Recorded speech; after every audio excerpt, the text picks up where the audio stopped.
The Holy Gospel according to Luke. Glory to you, O Lord. Then Jesus said to the disciples, "There was a rich man who had a manager, and charges were brought to him that this man was squandering his property.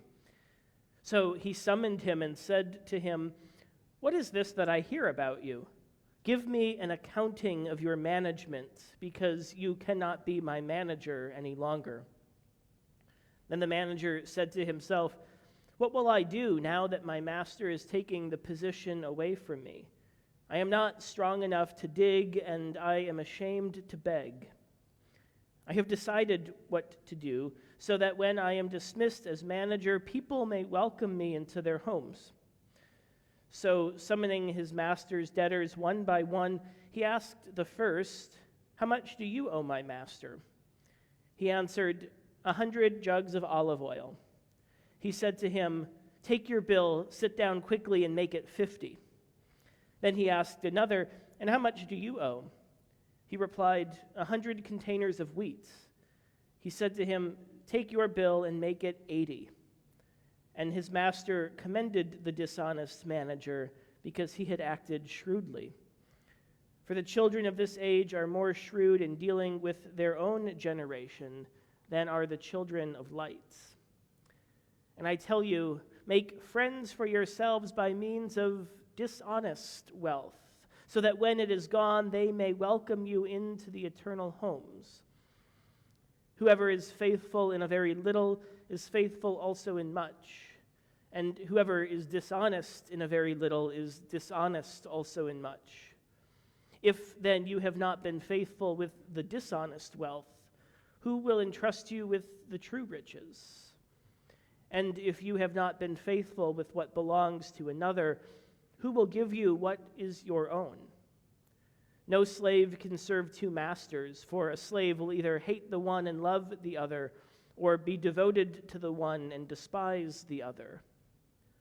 You cannot serve God and wealth." The Gospel of the Lord. Praise to you, O Christ.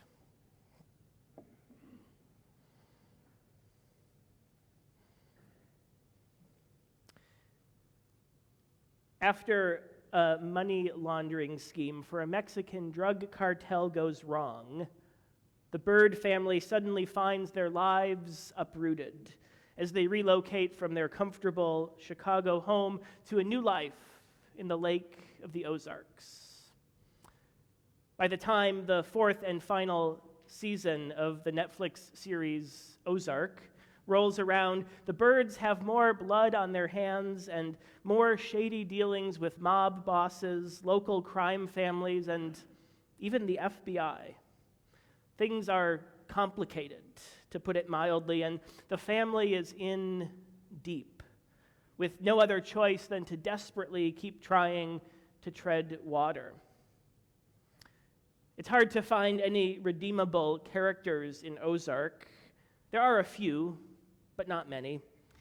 Still, even when a character seems beyond redemption, compromising and risking everything, even at times their own family, it's just not that simple.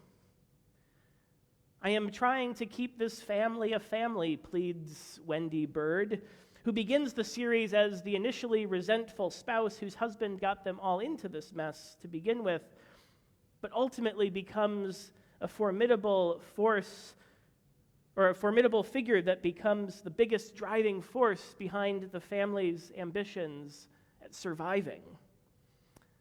Now, as I watched the final season unfold, it was increasingly difficult for me to find any shred of sympathy for Wendy.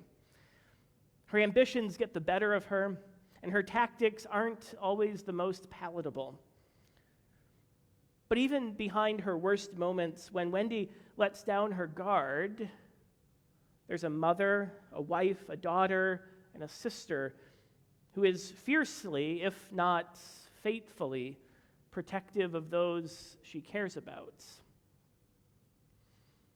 People are complicated like that.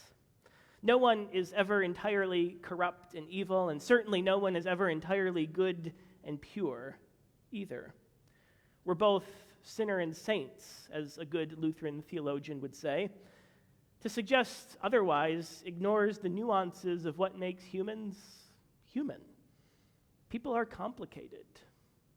So are parables and the characters in them, not least of which is today's story, the parable of the unjust steward, or what the late Episcopal priest Robert Farrar Capon calls the hardest parable. If you joined us for Bible study this past Wednesday, you know that this parable resists any simplistic interpretation. As soon as we start trying to assign real-life counterparts to the parable's cast of characters, things get murky. No one here seems to be entirely good. No one seems to be entirely evil. Sure, the master commends his manager for acting shrewdly, and even Jesus, at face value, suggests that his disciples ought to make friends for yourselves by means of dishonest wealth. Well, that just feels a little icky, doesn't it? In his commentary on this passage, this hardest parable, Capon is convinced that the manager, the steward, is nothing less than a Christ-like figure, which I admit when I read that, I didn't quite believe until he explained. For Capon, this is a parable of grace. And importantly, he says, grace works only on those it finds dead enough to raise. There is death and resurrection in this story. The manager who has squandered all of his master's wealth is called to account. He's about to lose his job, and his life as he knows it is about to come to an end. And in that death, there comes a certain freedom to think about things that he could never have thought of before, as he begins to knock down the debts owed to his master by others. Working from the bottom of the heap where the manager has suddenly now found himself, he ends up becoming an agent of life for everyone else around him. His shrewd actions transform his master's outlook, and they also give new life by way of debt relief to his master's debtors. And interestingly enough, precisely because those debtors were willing to deal with someone like themselves, without power, who was, as Capon puts it, dead to all of the laws of respectable bookkeeping.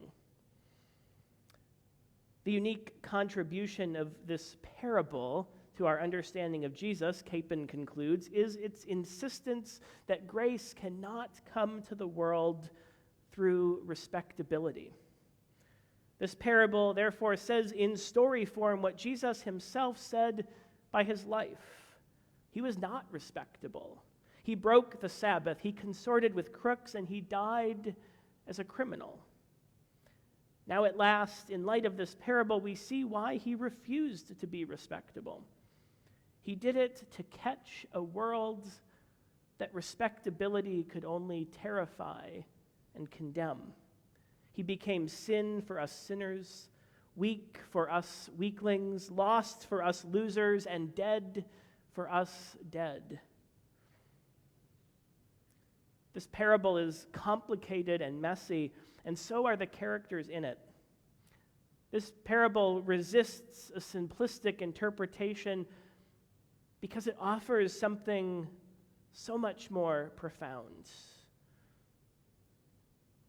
Now, I would stop short of inserting any Christ-like figures into a show like Ozark, which you might know if you've seen it.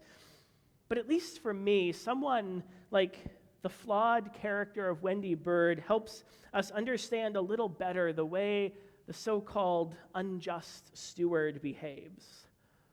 For both of them, their tactics are questionable at best and even cringeworthy. They are far from respectable. But even in that unrespectability, there is something. In her own warped way, Wendy is always trying to do what is best for her family, or at least what she thinks is best. The unjust steward, too, makes his own last-ditch effort to not just save himself, but to try to help those at the very bottom with him at the same time. How much more profound is the way that Christ throws off all respectability in order to save us who are lost and despairing. The cross is the devil's mousetrap, St. Augustine writes. And, Capon adds, it is a mousetrap for us too. Like attracts like, after all. Jesus baits and attracts us by placing himself where we'd least expect, but be most likely to wind up ourselves. God made flesh, dining with sinners and tax collectors, cleansing lepers, healing the demon-possessed, and extending his arms of love on the cross. In the upside-down, inside-out reign of God, where the powerful are brought down and the lowly lifted up, where the hungry are filled with good things and the rich sent away empty, all expectations are subverted. All bets are off. Defying our expectations, Jesus throws off all respectability in order to become one of us,